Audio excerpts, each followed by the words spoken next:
I'm Chris from the Redmen TV, and we've got Sam from United People's TV here for a mad little collaboration. Big game this weekend, mate. It is, man. And let's just tell everyone where this video came about. We were having a conversation on the phone. What did you ask me, Sam? I was saying to you, going into this game, I don't think there are any real major talking points. You know, back when we played you first at Anfield, it was Mourinho against Klopp, where it was Lukaku's first game for United, whether it was Mane or Salah's first game for Liverpool against United. I don't feel there's a major talking point going into this, other than the fact that you could go above us in the table, which counts for nothing at this point in the season. This is where I disagree, and this is where we ended the phone call, and this is why I want to get straight back into it. I think you're wrong.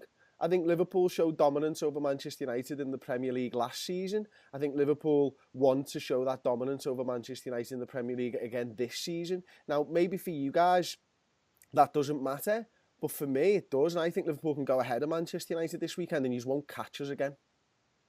Well, you think that as soon as you get above us, that you're going to drop less points between now and the end of the season? Yeah, 100%. Why is that? Well, I mean, you are banging form. I want to have a go at your defence because it is your weak point, but you've only conceded one in the last 5 games. So is it literally Van Dijk that's turned that around? Pretty much.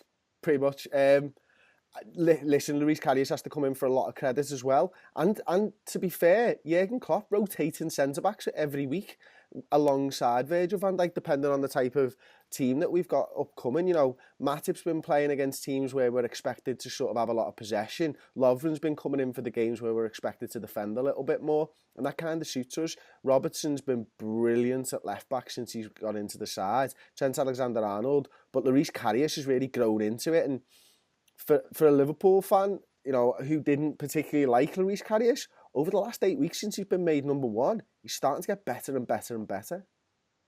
I mean, you must have signed him for a reason. I mean, he's no David De Gea, but for me, De Gea is the best in the world. And you saw against Crystal Palace, if we didn't have him, Benteke scores the winner. We lose 3-2 instead of Matic scoring the winner and winning 3-2. But something that United have done in the last 2 games Premier League that we haven't really done that much under Mourinho. We've gone behind in both games and we've won both games. And especially doing that against Chelsea at Old Trafford, that was a big match. First half, we were poor. First 2 halves against Palace and Chelsea, we've been terrible in the first 45 minutes. I don't know what it is about United not coming out with the intensity they need in the first half. We do that against you, the game's probably dead and buried by half time. You'll probably score. I think it is. And listen, Mourinho's got to get some credit for the way that he changed things at half time against Crystal Palace, certainly. You know, you were playing far too central. He brings Rashford on that left-hand side, and he's literally stood on the touchline telling Rashford not to leave, isn't he? You know, and creating that bit of width that Manchester United exploited between then and, well, half time and the end of the game. But equally, he deserves a lot of questions to be raised over his management going into that game, and to be fair, the Chelsea game, because that Crystal Palace first half was as bad a performance from United I've seen in a long time. And ultimately, he was the guy who set that team up. He was the guy who deemed those 11 players to be good enough to go out and beat Crystal Palace. He was the guy who's underestimated them. And yet, it seems to be that he's orchestrated an amazing comeback. Because it was his fault in the first place. I mean, going into the match, I fully expected Palace to play like they did against Spurs, where they sat 10 men behind the ball, defending deep, as teams will do. Like Crystal Palace in a relegation fight, a point for them is absolutely fine against United, Liverpool, teams like that. But they didn't. They played with 2 up front. Mourinho clearly didn't plan for it and didn't expect it, and was caught by surprise because Crystal Palace had the majority of possession. They were dangerous going forward. All of a sudden, I can't remember his name, Townsend, he was looking phenomenal on the right-hand side. We couldn't stop him.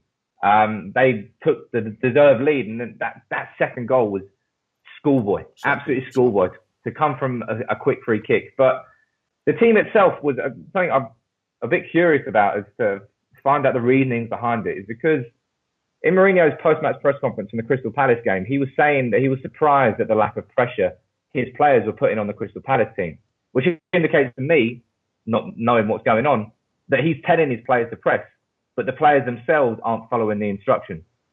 That's the I don't worst know thing that whether can be. And this is the thing. That's the difference between Liverpool and Manchester United right now. Liverpool players clearly are buying into what Jurgen Klopp's doing. It's why I think we're a better side than you now. I think we genuinely are. I think we're the second best side in this league. I think there's a big gap to Manchester City, but one of these teams is going to play attacking football, and one of these teams, sorry Sam, is going to play turgid football. And to be fair, you've done it well all season long and you've gathered points. But I think Mourinho's had his day.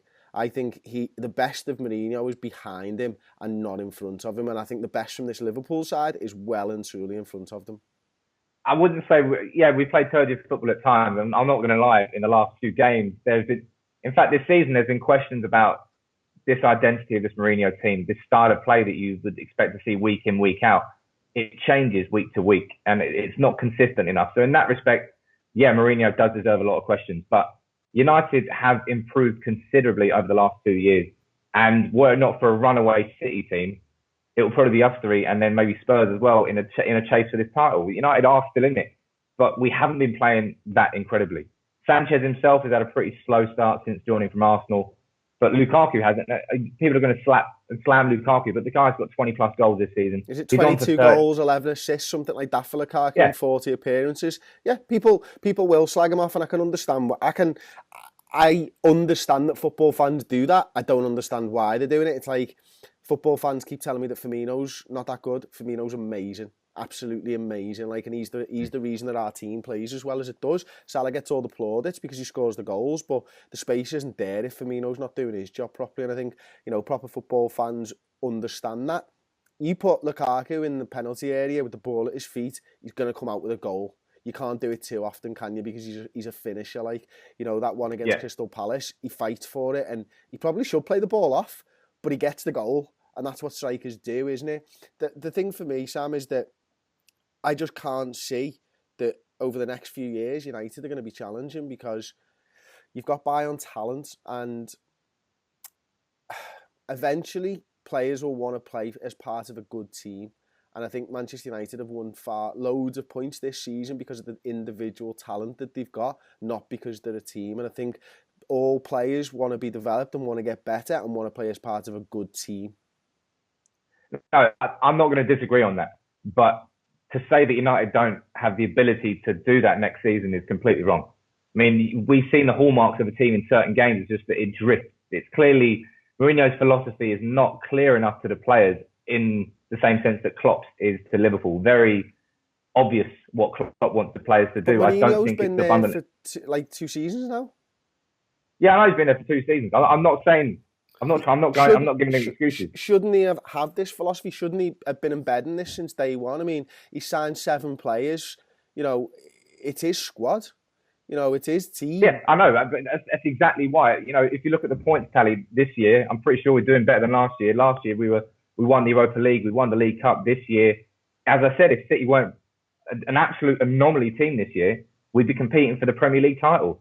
So for people to slate off and slam Mourinho and slam United, it's wrong. Yes, we're not playing Liverpool for me up there with City in terms of the quality of the football, attacking football you're playing. I'm not going to deny that. Don't you want to see that? Isn't that what Manchester United was built on? Ferguson. We have seen that at points this season. We just haven't seen it in the same levels that you've seen. I'd be disappointed if I was a Manchester United fan, mate, because you were built on something and an attacking philosophy, and the old Manchester United used to attack in waves, and you knew when a team was going to concede and stuff like that. And that's not what you are anymore. You're a pragmatic football side who are madly talked about as this defensive side, yet are full of shit defenders.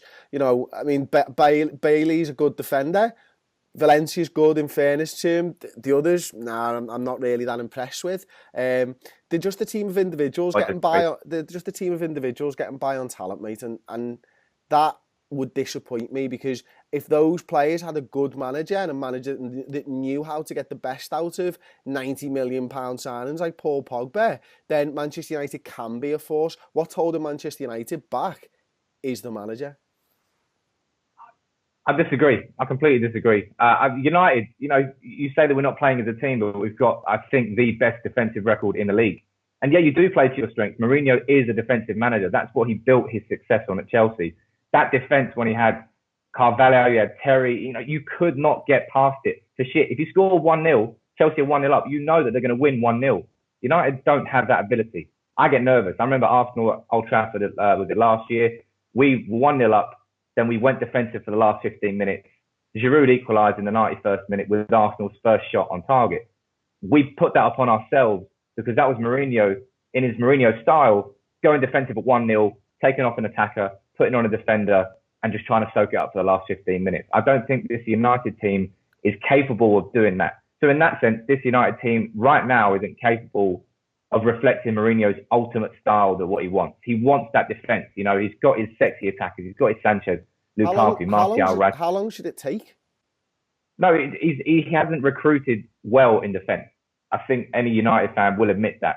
When you're still playing Chris Smalling and Phil Jones as United's two centre-backs, 4 years after Fergie left. Does he know what his best attack is? Does he know how to get the best out of those attacking players? I know Sanchez is only a recent addition, but that's made it difficult. We're 2 months into Sanchez's arrival, and he's tried Sanchez on the left, through the middle, through the right, different variations of strike. Prior to his arrival, Lingard was banging form. He was number 10. It was going to be Martial on the left, and it was going to be Rashford or Mato on the right, and it was going to be Lukaku up front. You knew that was United's front four. Right now, United have got such fluid attackers, a bit like you, Mane, Salah and Firmino. They switch between the three. They might be in a certain position, but they'll never stay there. That's what I want United to do. And we do it in part, but it depends, A, the style we're playing, and B, who we're playing, whether or not we see that. So we see Martial was left out of the team for Crystal Palace. I don't know whether he was injured or not, but Rashford came on and made all the difference. Since Sanchez has arrived, Rashford hasn't played that much, but you saw how much of a difference he made from the bench. This United squad is easily the best we've had since Fergie went, but there's still clear weaknesses that need to be improved next year if we're going to get anywhere near Man City. Yeah, I think, listen, the one thing is, I'm not going to throw money around at you because Manchester United have built their football club and they've earned the money that comes into that football club, so they can spend whatever the hell they want on players. But I can't see that Mourinho is going to win a league title with Manchester United, and I don't think he'll have the patience to sit around for 2-3 years to wait for this Man City side to fade. Because it could be that everybody's sat waiting in the wings for a few years while this Manchester City side goes through its cycle, couldn't it? For me, Mourinho's not ever going to win a league title at Old Trafford. I think he'll move on when he can't do it. I feel for you because I've been through that. I know what it feels like to be the best football team in the country and then win a couple of pieces of silverware here and there on your downward spiral, and then you may go through a barren patch. And I feel for you, mate. I really do. But United have avoided that sort of Liverpool slump because we have Moyes and we have Van Gaal, and that was painful enough. But in that same time, we still won the FA Cup. We've won the Europa League. United are still winning trophies, and Mourinho brought back that identity between the two derby losses, both to Man City, obviously. We went 40 games unbeaten at Old Trafford. Old Trafford has always been a fortress. So if we were playing you at Anfield, I would put you down as complete favourites to win. It's different when it's at Old Trafford, and you do get the home advantage now that we're doing that to Chelsea last week or 2 weeks ago. Coming from behind in such a big game, Lukaku had his best game in a United shirt, for me anyway, especially in a big match where people accuse him of going missing. He certainly went missing at Anfield. I don't know. I personally think you're still favourites for this game. I would back you to get the 3 points instead of United getting the 3 points. But ultimately, I think it will be a draw. I just don't know how United are going to... Sorry, do you think Mourinho's going to set up for a draw? I think Mourinho's going to set up to play on the counter-attack. Does that mean he's playing for the draw? No. It means that to play this Liverpool team, don't fucking play football on the edge of your own box because you're going to get pressed. You're going to lose the ball. If you lose the ball close to your own goal, you're going to be defensively out of shape. That's not going to work. Don't play to Liverpool's strength. So to do that, negate the midfield, play balls over the top to Lukaku, depend on him to bring the ball down, bring Rashford and Martial into play. That's counter-attacking football. And that's not specifically being defensive. That's just identifying Liverpool's strengths and playing a style of football to try and not play towards them. And that's what United will do. Ultimately, it will look like a negative defensive style of football, but that's why we have to do it. Hey, it sounds like you've been drinking Mourinho's Kool-Aid, mate. Sounds like Manchester United fans have bought into it, whereas for me, Manchester United are a team that at Old Trafford should be going out and trying to win the game by going on the front foot, not worrying about other teams' attacking prowess. An old Manchester United side, however good we were attacking, mid-90s, we were great when we used to play the all wing-backs and stuff, I'm sure you remember. And we had Robbie Fowler and Steve McManaman in the side when we were winning trophies, by the way, without winning league titles. You know, that Manchester United side, that under Alex Ferguson, would have completely not respected that and would just gone out and trying to win the game. And they did used to do that all the time. And it really sounds like you drank the Kool-Aid. And it's good to hear, because I realise that you're not ready for what's about to come. I'm ready. I'm not looking forward to it because, you know, your front three is dangerous. There's no defence can stop that. And with United's defence right now, I've got absolutely no idea what's going to happen. Chris Smalling was fantastic against Crystal Palace. A few weeks earlier against Newcastle, he was an abomination of a defender. He literally couldn't do anything right. Lindelof against Crystal Palace, he looked absolutely terrified when the ball came through the air to him. He didn't know what to do. Eric Bayer's been out injured. Would I bring him back in for Liverpool? Probably not. But I'd like him to, because he's by far and away our best centre-back. I don't know what to expect. I don't think United will keep a clean sheet. You're going to have to obviously place the ball in the corners because we've got David De Gea. That gives us the big advantage going into it. If we didn't have Dave, we probably have no chance. But he's going to make a few blinding saves. Just like 3-0 a couple of years ago when Balotelli couldn't score and De Gea had an unreal game. I hope he has the same sort of game there and we go and score and we win. But I'm going for a draw, and I think it will be a score draw. I think United will score, but I think you'll score first. Yeah, and I'm going to go 3-1 Liverpool. I think your fans walk away from Old Trafford and you walk away from Old Trafford and think that's what we should be paying to watch, not this. We'll see on Saturday, eh? Yeah, we will, mate. I'm not giving you any more. No. Maybe nibble about 7 times in this. Shall we just end the video then? Listen, you know it's United People's TV. Like their video. Don't forget to subscribe to United People's TV and obviously subscribe to Redmen TV. Thanks for watching something a little bit different because it was just a phone call where we were about to get a little bit like that with each other. Like, let's just record this stuff. Yeah, so from me, thank you.